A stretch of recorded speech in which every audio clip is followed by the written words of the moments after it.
శ్రీగురుభ్యో నమ. హరి ఓం.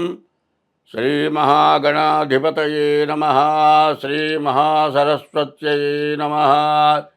శ్రీగురుభ్యో నమ. హరి ఓం. అజ్ఞానతిమిరాంధస్య జ్ఞానాంజనశలాకయా చక్షుర్మీలితం येन తస్మై శ్రీగురవే నమః. విశ్వావసనామ సంవత్సర ఫలితాలు చెప్పుకుందాం.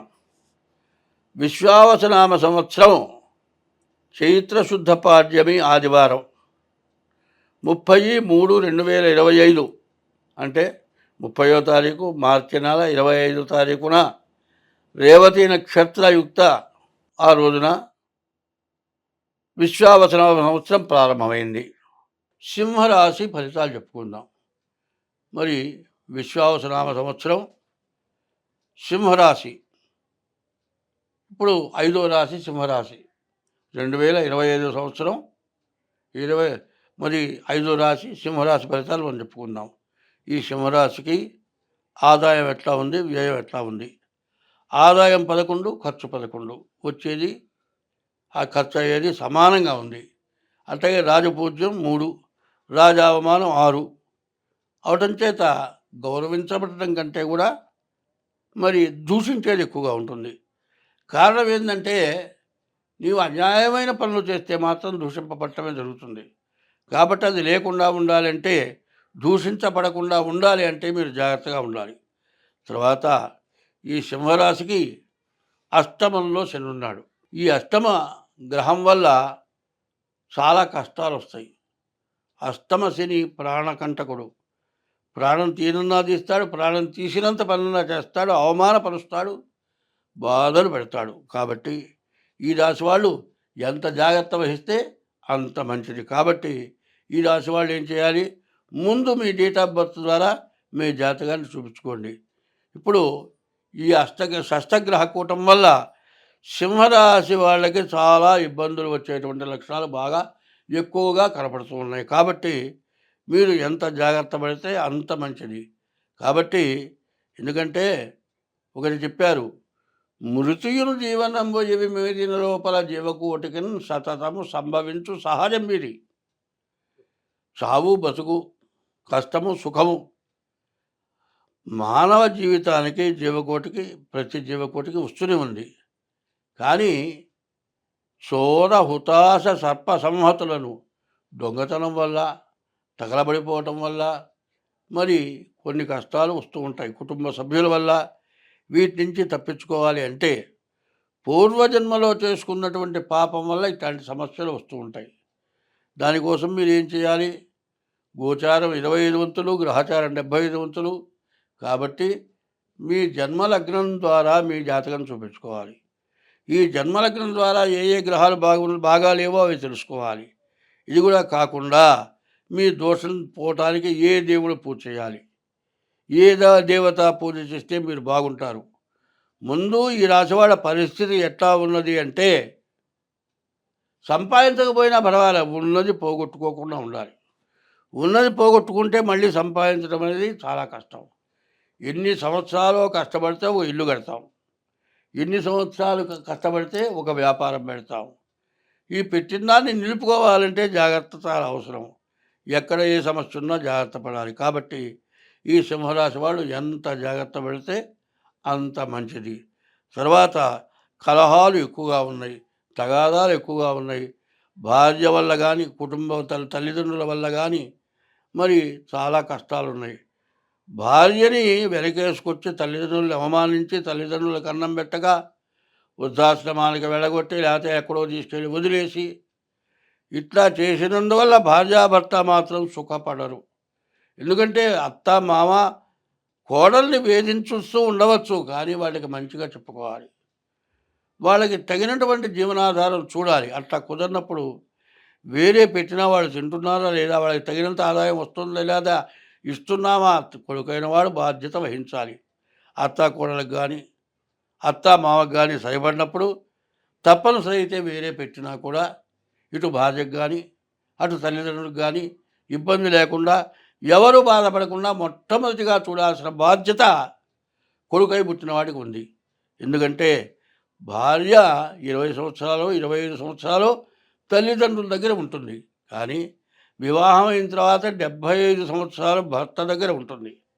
అటువంటి మనిషి చిన్న వయసులో ఏదైనా పొరపాటు చేసినా క్షమించడం, తర్వాత ఆమెను వెనకాల ఉండి తల్లిదండ్రులలాగా బాధ్యతగా చూడటం. భార్య ఎట్లాంటిదంటే కార్యేషు దాసి, పని చేసేప్పుడు దాసీదారులాగా చేస్తుందిట. కరణేషు మంత్రి, భర్తకి సలహా ఇచ్చేప్పుడు మంత్రిలాగా ఉంటుందిట. భోజ్యేషు మాత, అన్నం పెట్టేప్పుడు తల్లిలాగా ఉంటుందిట. శయనేషు రంభ, మరి పడుకునేటువంటి సమయంలో రంభలాగా ఉంటుందిట. షట్కర్మయుక్త కులధర్మపత్ని, ఇన్ని రకాల పద్ధతులు భార్యకు ఉంటాయి. ఆ బాధ్యతలన్నీ కూడా బాధ్యత వహించాల్సింది భార్య. భరించేవాడు భర్త, భాగం పంచుకునేది భార్య. కాబట్టి కొంతకాలమే ఉండిపోయేవాళ్ళు అత్తమామలు. వాళ్ళని జాగ్రత్తగా ఎట్లా ఉన్నా వాళ్ళని సమర్థించుకోవాల్సిన బాధ్యత 100కి 80 వంతులు కోడలికి ఉంది. కానీ ఆ కోడలి ఏదైనా పొరపాటు చేసినా అత్తమామలు క్షమించి ఆమెను ప్రేమగా చూడాలి. భర్త కూడా తల్లిదండ్రుల్ని, భార్యని జాగ్రత్తగా చూసుకోవాలి.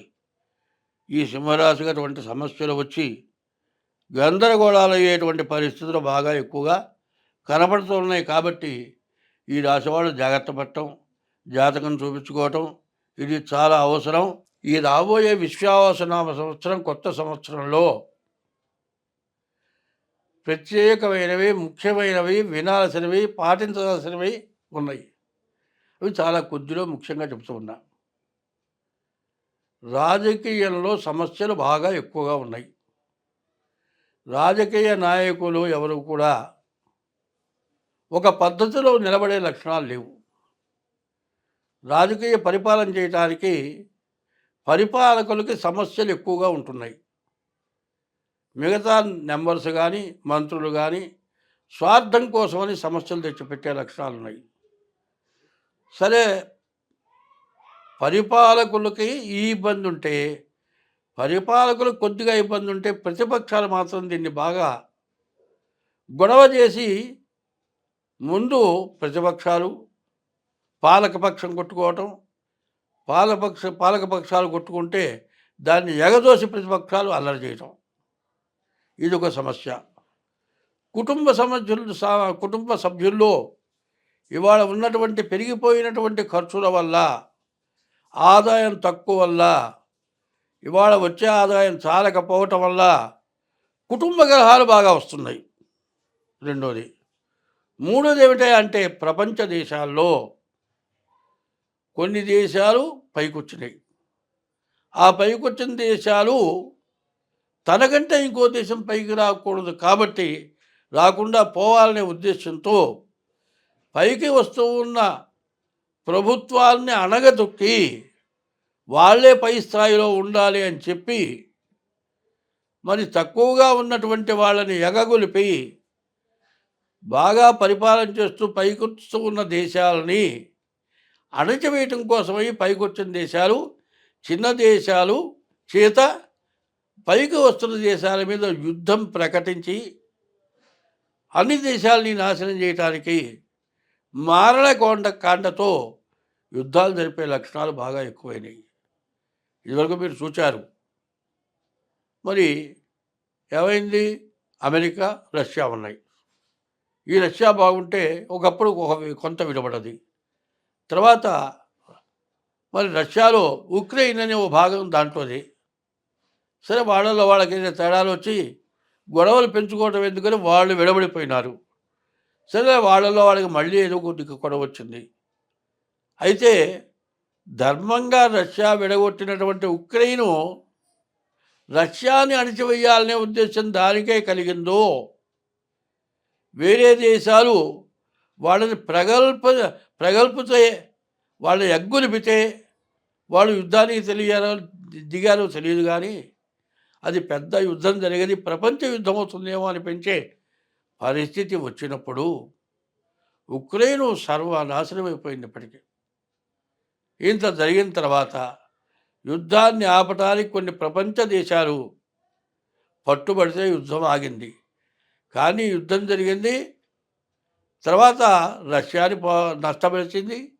ఉక్రెయిన్ నష్టపడ్డది. కానీ ఈ యుద్ధంలో కొన్ని దేశాలు మాత్రం బాగుపడ్డాయి. ఇట్లాంటివి చాలా జరగటానికి ఇప్పుడు బాగా అవకాశాలున్నాయి.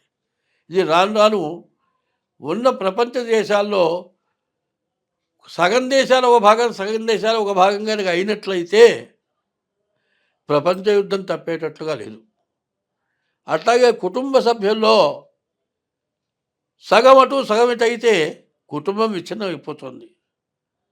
మన భారతదేశంలో పరిపాలకుల్ని అణచివేయటానికి ప్రతిపక్షాలు ఇబ్బంది పెట్టడమే కాక, పాలక పక్షంలో ఉన్నటువంటి కొంతమంది మంత్రులు కానీ, నాయకులు కానీ వాళ్ళ స్వార్థానికి వాళ్ళకి తగినటువంటి ఆదాయం లేకపోవటం వల్ల పాలక పక్షంలో రెవల్యూషన్ వచ్చి పాలక పక్షాన్ని పడేయటానికి ప్రయత్నాలు జరిగి ఇట్లాంటివి రకరకాలైన నష్టాలు రావడానికి బాగా అవకాశం కనపడుతోంది. కాబట్టి ప్రకృతి విపత్తులు బాగా రావటానికి విపరీతమైన వర్షాలు, విపరీతమైన ఎండలు, నదులు పొంగటం, మునిగిపోవటం, మరి పంటలు నాశనమైపోవటం, తినటానికి తిండి లేక ఇబ్బంది పడటం, పండిన పంట చేతికి రాకపోవటం, కష్టపడేవాడికి అంతా కష్టం చేసి పెట్టుబడికి కూడా తగినటువంటి ఆదాయం సగం కూడా, పెట్టుబడిలో సగం కూడా రాకుండా ఇబ్బంది పడటం, పరిపాలకులు సహాయం చేయలేకపోవటం,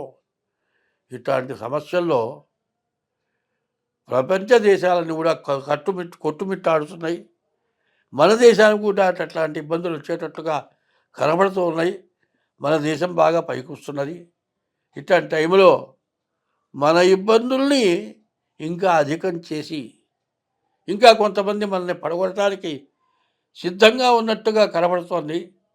కాబట్టి పాలకపక్షం, ప్రతిపక్షం, ప్రజలు బాగా ఆలోచించుకొని అందరూ మంచిగా ఉంటే మనం అందరం బాగుంటాం, అందరూ సుఖంగా ఉంటాం. స్వస్తి.